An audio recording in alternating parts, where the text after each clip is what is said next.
Uuwi na si Lola P. O Lola, o yung magpaalam ka sa Bye-bye. magandang ulap. Bye-bye. Wow. Pakis ako. Pakiskis kay Lola P. Uy, kisa Lola Naku P. po, wala ng baby sa amin. O, tandaan mo yung mga luggage nyo. O, ayan o. 1, 2, 3, 4, 5, 6. Mga designated taga-hatiders. Baka ilakan ako ni Daddy, hindi ako makapasok ah. Ay, ito naman antok na antok ang taga-paghatid. Balagbag kong puti. Sa may basura pa tayong isa doon, baka pwede mo ilabas dito sa itim. Yellow. Sis, hindi ko naman na kaya yun gawin. Tita, ay Lola. Lahat ng bag mo ipinasok na sa loob, andyan na. Ipinasok na dyan, oo. Maliit. Oo, kasi hindi nga pwedeng dalawa ang bitbit mo. Ipapaiwan sa iyo yung isa lang ang personal item, isang bag lang. Hindi pwedeng dala. Ay, ate.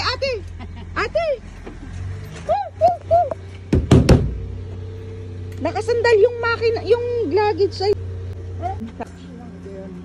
Ay, iyan nga ang sinasabi sa iyo ni Tita Lenny. Kaya nga hindi niya kasi nakikita nakakalimutan niya lagi. Ano daw?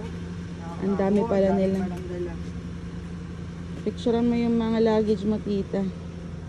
Oh, Lola. Ang dami niyong dala. Tandaan mo yan. Baka makalimutan ni Tita Lenny. Ang dami niyo. Oh, 1, 2, 3, 4, 5, 6. 5, 6. Kaputusan ako. Oh, may isa pa si Tita Lenny. 8 ang bitbit niyong bag, ha? Gahi din. Isa ko pa rin bagahe. Yung maliit yung bag. Dapat na Tita Lenny, nandiyan na sa loob ng bag. Andiyan, ipinasok. Wag mo nang ilabas. Lola, wag mong ilalabas. Hindi pwede. Titingnan ko lang kung narito sigurado. Dad, dilak mo yung door. Ay, hindi ko din ako. Oh. Nanay, wag ka nang bukas ng bukas. Pag nasa airport, wag ka nang bukas ng bukas, pwede? Charlene ang may alak sa lalaki.